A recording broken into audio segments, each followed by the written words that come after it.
रेगिस्तान के किनारे का घना जंगल और चालाक ऊंट कालू। बहुत समय पहले की बात है।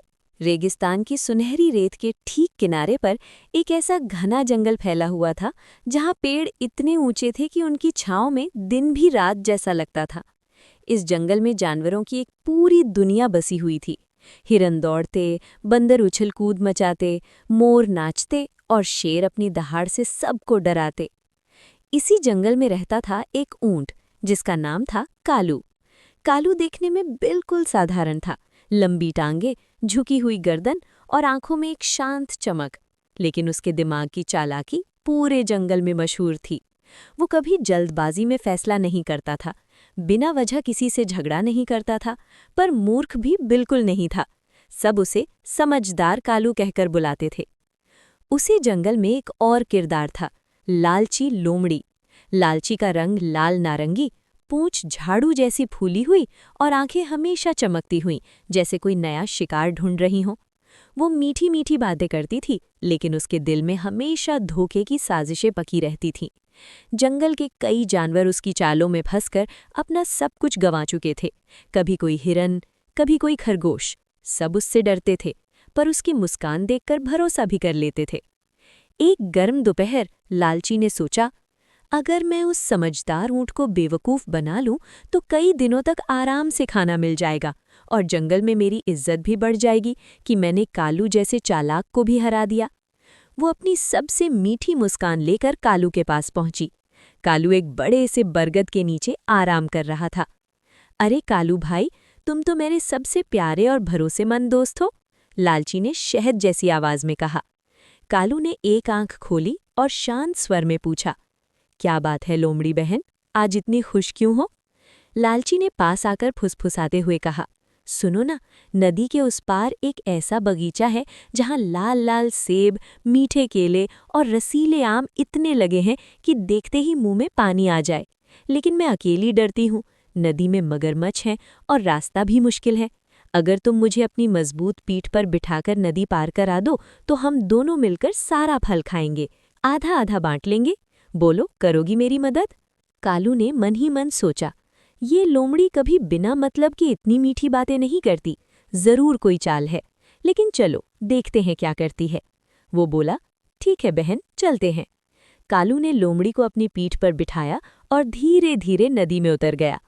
पानी ठंडा था, बहाव तेज था, लेकिन कालू की टांगें मजबूत थीं। जैसे ही वे नदी के बीचों बीच पहुंचे, लोमड़ी ने अचानक जोर जोर से चिल्लाना शुरू कर दिया, बचाओ बचाओ, ये ऊंट मुझे डुबो रहा है, मदद करो, ये मुझे मार डालेगा। उसकी चीखें सुनकर किनारे पर मौजूद जानवर, बंदर, हिरन, कौवे सब इकट्ठा हो गए। कुछ ने तो शेर को भी बुला लिया। कालू चौंका, लेकिन घबराया नहीं। वो जानता था कि लोमड़ी क्या करने वाली है। उसने चुपचाप धीरे धीरे नदी पार कर ली। किनारे पहुंचते ही लोमड़ी उछलकर नीचे कूदी और हंसते हुए बोली, हा हा, देखा कालू, अब सबको यकीन हो गया कि तू खतरनाक है। तुझे डुबोने वाला समझ लिया गया।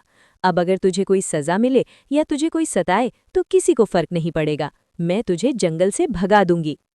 कालू ने बस हल्के से मुस्कुराया और कहा, तो यही तेरी चाल भी लालची बहन? कुछ दिन बाद जंगल में बड़ी सभा बुलाई गई। लोमड़ी ने सबके सामने कालू पर झूठे आरोप लगाए। ये ऊंट मुझे नदी में डुबोने की कोशिश कर रहा था, ये खतरनाक है, इसे जंगल से निकाल दो। कई जानवर डर गए, शेर भी गंभीर हो गया, लेकिन कालू चुपचाप खड़ा रहा। अचानक उसने शांत लेकिन दृढ़ आवाज में कहा, महाराज शेर, अगर मैं दोषी हूं तो सजा मिले, लेकिन पहले लोमड़ी बहन से एक सवाल है। क्या वे सच बताएंगी कि नदी पार कैसे हुई थी? क्या वे बताएंगी कि मैंने उन्हें सुरक्षित किनारे तक पहुंचाया था? लोमड़ी घबरा गई। उसने बात बदलने की कोशिश की, अरे ये तो।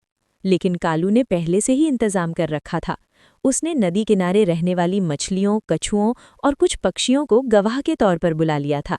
वे सब आए और बोले, हमने सब देखा था, कालू ने लोमड़ी को सुरक्षित पार कराया था। लोमड़ी ने बीच में झूठी चीखें मारी थी। सच सबके सामने आ गया। लोमड़ी का झूठ पकड़ा गया। शेर ने जोर से दहाड़ा, धोखेबाज और डर फैलाने वालों के लिए इस जंगल में कोई जगह नहीं। लालची, तू यहाँ से निकल जा। लालची सिर झुकाए, पूंछ पीछे करके जंगल छोड़कर चली गई। जाते जाते उसने आखिरी बार कालू की ओर देखा। कालू ने शांत स्वर में कहा, बहन, चालाकी अगर सच और अच्छाई के साथ हो तो वो ताकत बन जाती है, लेकिन धोखा चाहे कितना भी शातिर क्यों न हो, आखिरकार खुद को ही डुबो देता है। उस दिन के बाद जंगल में फिर से शांति छा गई। जानवरों ने कालू को और ज्यादा सम्मान दिया। बच्चे उसकी कहानियां सुनकर सीखते, समझदारी और धैर्य से सबसे बड़ी चालाकी को भी हराया जा सकता है। और इस तरह चालाक ऊंट कालू जंगल की सबसे बड़ी मिसाल बन गया, समझदारी की जीत की मिसाल। कैसी लगी ये मोटी मोटी वाली कहानी? और कुछ बदलाव चाहिए तो बताना।